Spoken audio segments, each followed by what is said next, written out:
Los días de guerra continúan y en la penumbra de la noche las velas arden en el interior de una gran tienda en la que se encuentra reunido el Consejo de Guerra, alrededor de una majestuosa mesa cubierta de mapas que delinean los territorios disputados y presidida por el rey se sientan las principales figuras del reino, los nobles, todos ellos inmersos en una profunda discusión sobre los planes que darán forma al destino de Midland, y entre ellos aquel joven advenedizo que ha conseguido abrirse paso hasta la élite del reino, Griffith.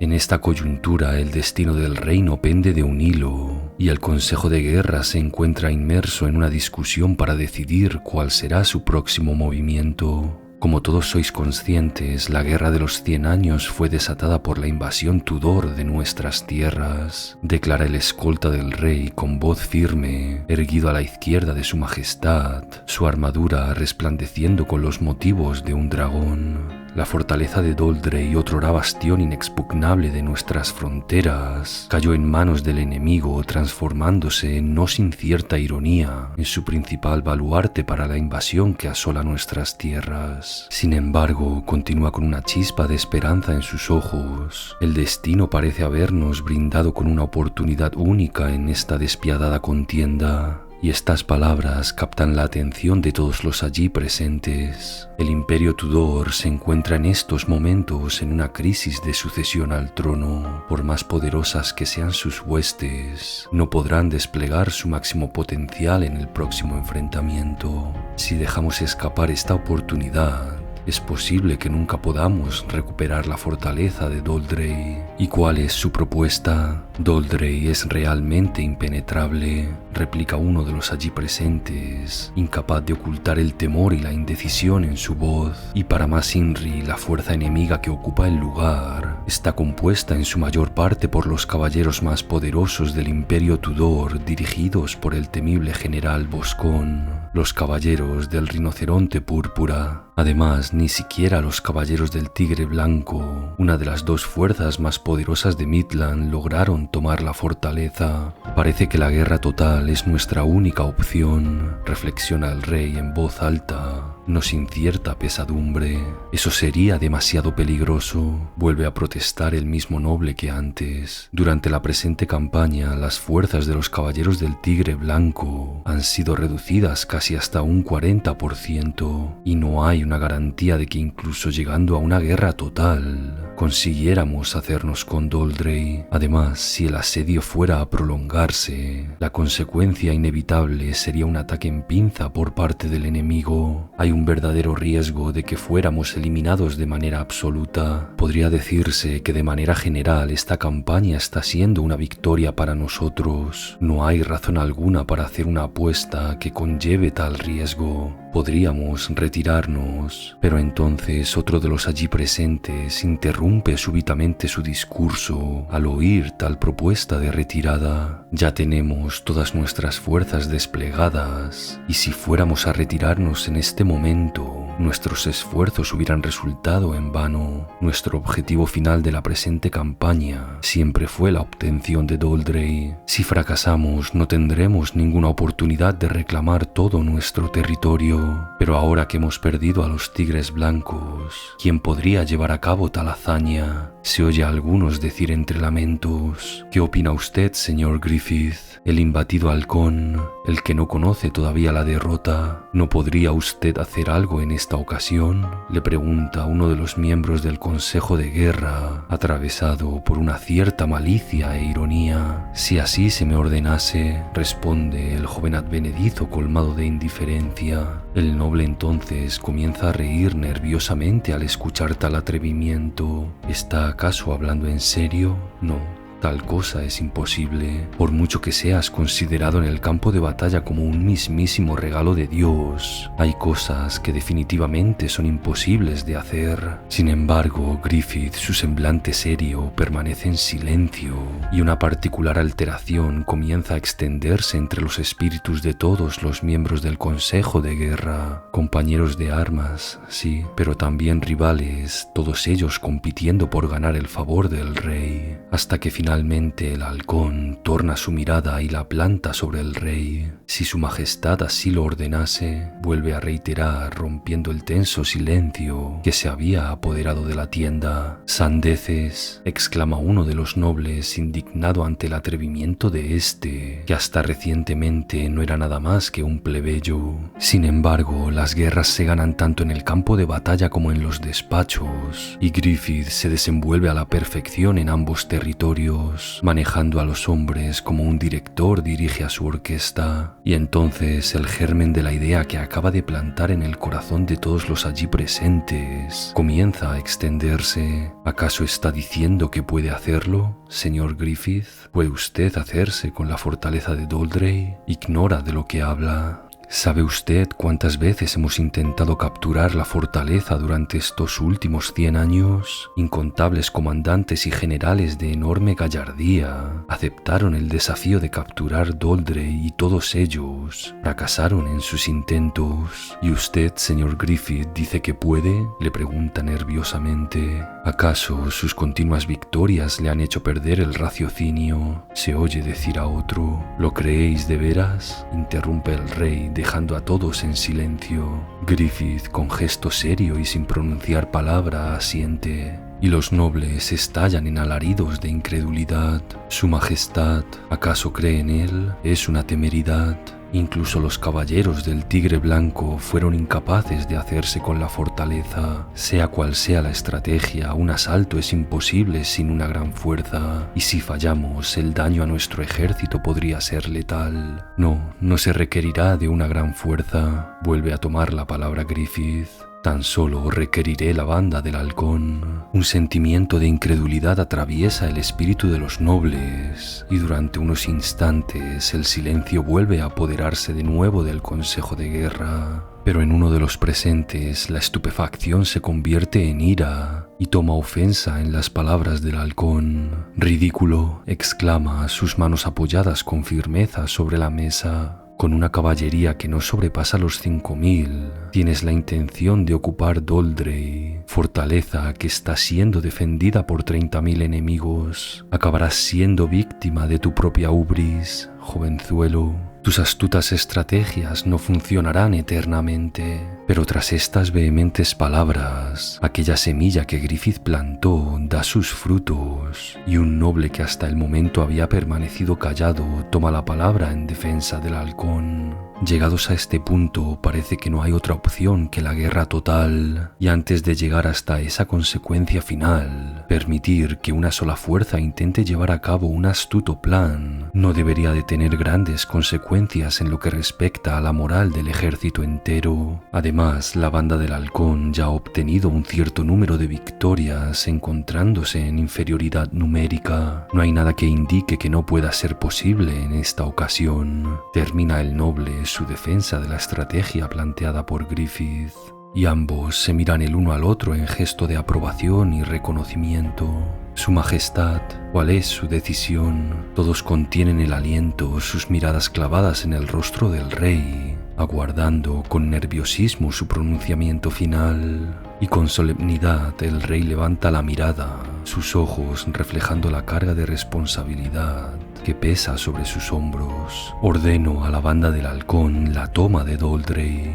Todo se desarrollaría conforme a los meticulosos planes del halcón, como si el destino mismo hubiera sido tejido por sus manos. Sin embargo, no se podría negar que sus maquinaciones no vinieran sin consecuencias, y una grieta se abre en las filas del Consejo de Guerra. Depender de manera tan desmedida de este jovenzuelo advenedizo, hasta dónde ha caído la otrora dignidad de las fuerzas de Midland, murmura para sí aquel noble, cuyo rostro refleja una mezcla de incredulidad y desprecio, mientras abandona el campamento junto con sus hombres. Su majestad debe de haber sucumbido a la senilidad.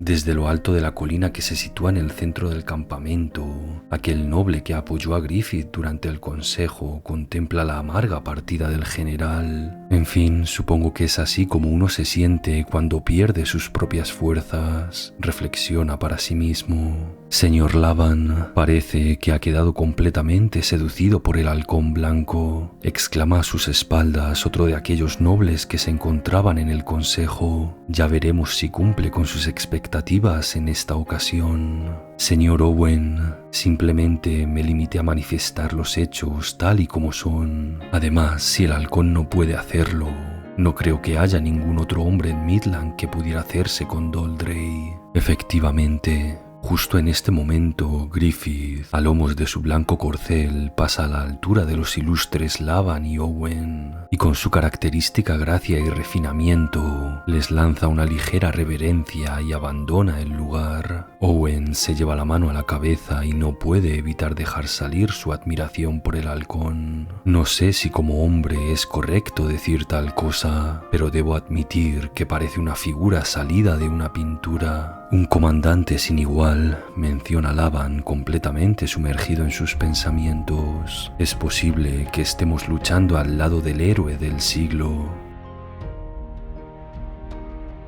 La acción se traslada al campamento de la banda del halcón, donde las noticias sobre su próxima batalla ya se han extendido. Así que Doldrey, murmura Gatsu con indiferencia, absorto en la tarea que le ocupa. Se encuentra inmerso en un juego de apuestas junto con Gastón y otros camaradas de su batallón de asalto, y haciéndoles compañía se encuentra la comandante de 1000 hombres, Casca. El juego continúa y la fortuna parece sonreír constantemente a Gatsu, quien acumula victoria tras victoria, mientras que Gastón y los demás comienzan a lamentarse por la cantidad de dinero que están perdiendo. Sin embargo, en medio de su racha ganadora, Gatsu no puede evitar percibir la preocupación que envuelve a Casca. ¿Qué te sucede? ¿Acaso hay algo que ocupa tu mente? No te preocupes, exclama un despreocupado Gatsu con una sonrisa. Ya hemos llevado a cabo misiones similares. Además, ha sido el señor calmado y mesurado quien se ha ofrecido voluntario para el asalto. Si lo ha hecho, debe considerar que la victoria está de nuestro lado. Precisamente eso es lo que espero,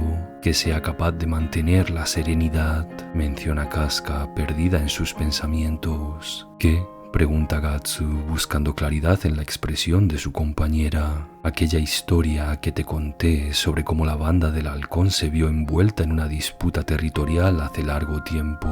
Lo recuerdo. La recién formada armonía entre ambos camaradas les permite comprenderse sin necesidad de manifestar todo de forma explícita. Se trata de aquella inconcebible historia de Griffith entregando su cuerpo a un degenerado anciano a cambio de dinero. Aquel noble del que te hablé consiguió ascender por sí mismo gracias a sus recursos financieros y es ahora el comandante supremo del frente de guerra para cierto imperio. ¿Acaso, pregunta Gatsu tras haber salido victorioso de nuevo del juego, el gobernador general Genon, comandante supremo del frente norte del Imperio Tudor, ese es su título actual? La acción se traslada a la fortaleza de Doldrey, por cuyos pasadizos camina un soldado acorazado de gran tamaño, acompañado de 2 súbditos. Se trata del siempre extravagante Adon, quien se congratula a sí mismo por haber sido capaz de salir con vida del enfrentamiento contra aquel capitán de la banda del halcón. Sin embargo, la alegría se torna en amargura cuando recuerda lo sucedido. Gracias a la técnica secreta pasada de generación en generación en la familia Kobolwitz durante 700 años, la técnica del fingimiento de la muerte, no tuve ningún problema en engañar a aquel tipo. Adon, siempre locuaz, continúa con su palabrería cuando se frena súbitamente y su rostro se ve atravesado por un absoluto terror. Vergüenza, Adon, General Boscón, tartamudea Adon, y ante él aparece el general de los caballeros del rinoceronte púrpura, Boscón, su cuerpo cubierto por una armadura que hace honor al nombre que portan sus caballeros, y su gran estatura, aún superior a la del estrafalario Adon, hace que parezca que se trata más de un gigante que de un humano. Boscón, con su porte altivo y una mirada colmada de desdén, Contempla a Adón y comienza a hablar. No solo has cometido la desgracia de llevar a toda una tropa de mercenarios a su muerte para saldar una cuenta pendiente personal, sino que además tu hermano menor, Samson, también ha perdido la vida y aún así tienes el atrevimiento de regresar tú solo de manera deshonrosa. Adón, dominado por el terror, intenta desesperadamente reconducir la situación. No fue así, Su Excelencia. Balbucea, pero su voz se quiebra bajo la mirada implacable de Boscón. Imperdonable, declara Boscón con frialdad, mientras toma su enorme hacha de guerra y la hace descender hacia el rostro de Adón. Sin embargo, en el último instante detiene el golpe justo cuando el filo se posa levemente sobre la boca y la nariz de su víctima. Adón cae hacia atrás, vencido por el pánico, temiendo lo peor. Aquí y ahora revoco toda autoridad que te haya sido otorgada para el resto de esta guerra, sentencia Boscón con voz firme. Considérate afortunado de que no te arroje a una mazmorra, termina Boscón. Este prosigue su camino y las palabras del informe sobre lo sucedido resuenan en su interior. Según los informes de sus subordinados, el adversario fue solo un hombre. Imposible, se dice a sí mismo. Recorre los pasadizos de Doldrey y asciende por unas escaleras hasta llegar a una gran sala coronada por un majestuoso balcón que ofrece una vista panorámica del vasto campo que se extiende ante la fortaleza. Y allí, en el centro de la sala y disfrutando de las vistas, un hombre se encuentra sentado deleitándose con una copa. Tan severo como siempre, os he escuchado desde aquí, dice el hombre al contemplar la llegada de Boscón. Disculpe mi indignidad, responde este con una reverencia. Más importante aún, ha llegado a mis manos el informe de un espía sobre la segunda fuerza que se acerca para un nuevo intento de captura de Doldrey. Debe de conocerlos también, la banda del halcón. Y Boscón reacciona con una ligera sonrisa. ¿Le complacen estas noticias? No se trata de eso. Simplemente he escuchado que nunca han sufrido una derrota. Supongo que enfrentarse a la banda del halcón supondrá un reto mayor que otros enfrentamientos contra otros grupos que basan sus fuerzas en el número o en la fama. Por cierto, hay algo de lo que quiero advertirle antes de que comience la batalla. Se trata del líder de la banda, el halcón blanco. Bajo ninguna circunstancia debe matarlo. Quiero que lo traiga con vida hasta mí. De acuerdo, pero ¿he sido claro? Lo interrumpe Guénon antes de que pudiera preguntar el por qué. Es la orden de tu gobernador.